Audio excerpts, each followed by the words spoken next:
Hello everyone. So this is very special moment. Look where I am. Like I literally made it. If this bookcase is behind me and this gentleman next to me, yeah, Alexander Mercouris. First of all, so grateful to meet Alexander in person. This is our second time, by the way. That's huge already. But Alexander invited me to this incredible place. I'm so grateful, and I could not miss this opportunity to record. It's like a memory for us now, this video together. Can I just say, it is an absolute joy to have you here, Anya. It is a delight. And can I also say that you're the first person who has had any connection to the Duran who's actually visited us here in this house, met my family, met my dogs. Dogs.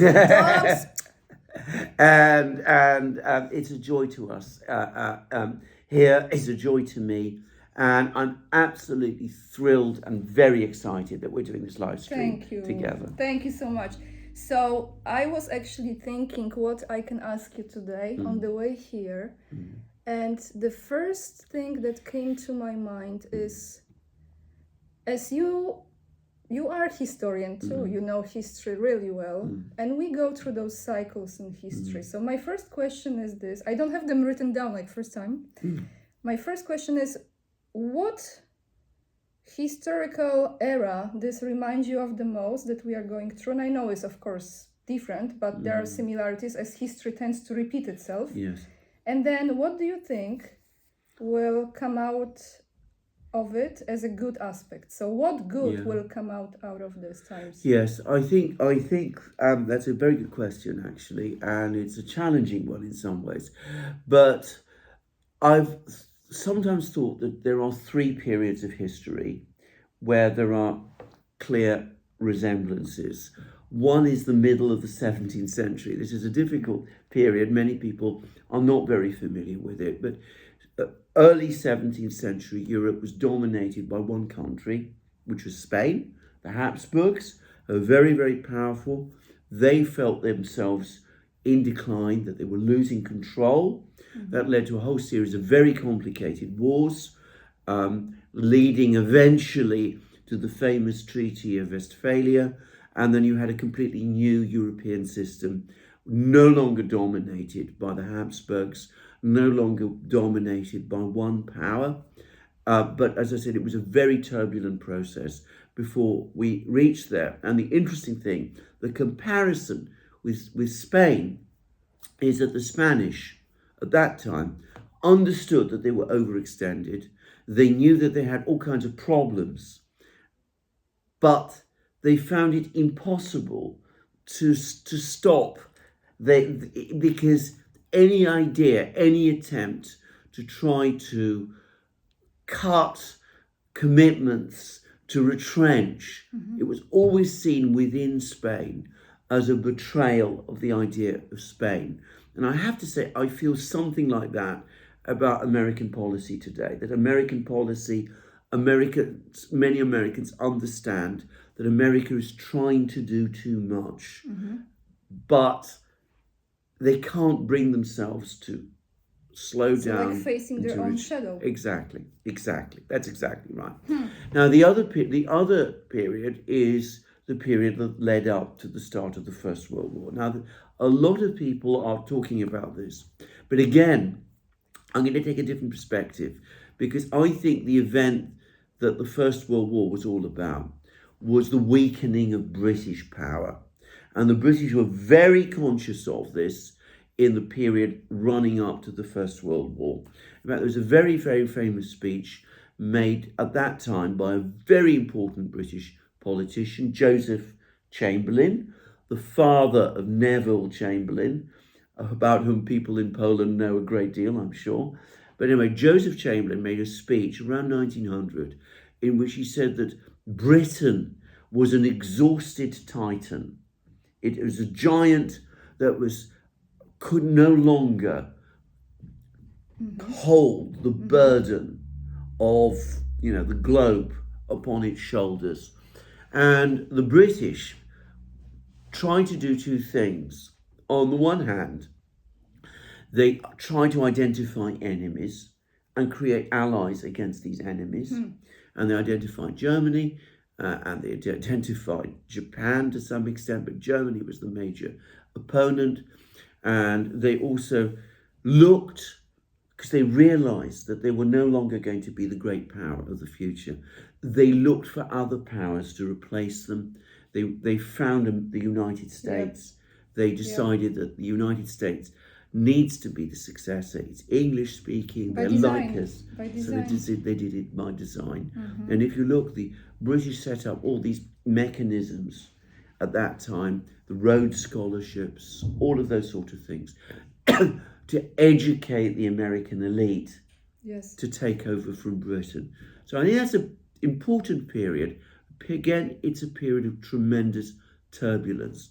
And of course, now talking now as a Greek, always for me, every Greek always returns back to the 5th century BC, when there was the great conflict between Athens and Sparta, and the first, and in my opinion still the greatest of all historians, Thucydides, wrote about that, and it's still a remarkable work of history, and it's also a history that explains an awful lot about power realities. It's, some people say, they call it a realist approach to history, but I think it's a very profound one. What came out of all of these conflicts? Well, I think that at the end of this process, in every case, Spain, with the decline of Britain, I think there were positives. And I think that in every case, there was a period of immense turbulence. There was wars in Europe in the 17th century. We had a catastrophic war in Europe in the middle of the 20th century. As I said, a product of the fall of British power. But I think that in both cases, the international system that emerged was both more stable because it was more diverse, and I think that there was a greater increase in sort of democracy. I would say democracy is not the right word, but a more free thinking spirit developed. Okay. So you had this enormous development in intellect. You had the Enlightenment in 17th, 18th century Europe. You had all of these extraordinary ideas, and you had a much greater understanding of the importance of the individual. I'm not going to talk about the ancient world because that's so remote from us that you can't really make those comparisons. So there were big advances, but of course, after a certain point, in both cases, the game of power politics resumed. We had the Cold War. There were losers. You can't say that it was all an improvement. Right.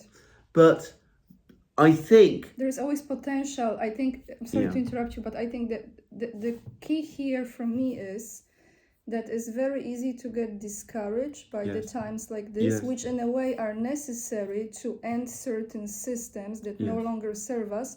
And it seems like, I say that the deep state or the dark side is in power. It does look like this on the surface. However, I have a sense that because of that, the human awareness and the shift in humanity now will lead us to more sovereignty, like we spoken when we met first time, on the individual level, making different decisions. And from that grassroots movement, we are actually transforming civilizations in a different way. Like it's like a physics, right, Alexander? They try to press you here, and you come up here. I think that's exactly correct, and I think this is exactly the point that I'm trying to make, and perhaps not very successfully.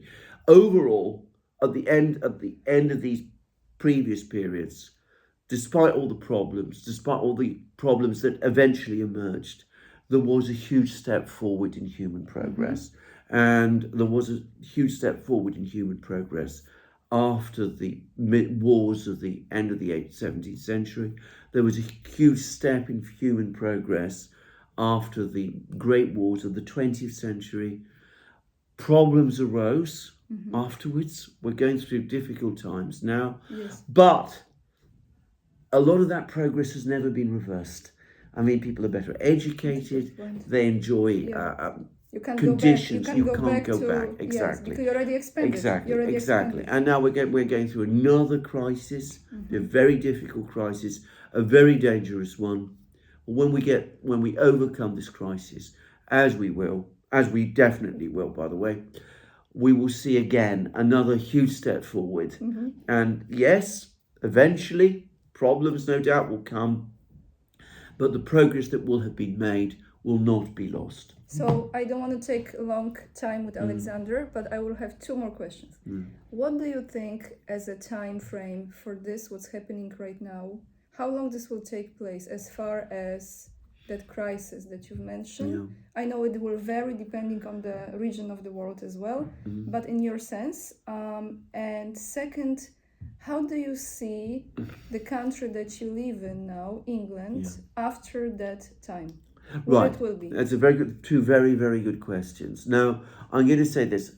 When these crises start, and it's very difficult sometimes to put your finger on when a crisis begins. But when there is a crisis in the international system, this is actually a fairly clear rule.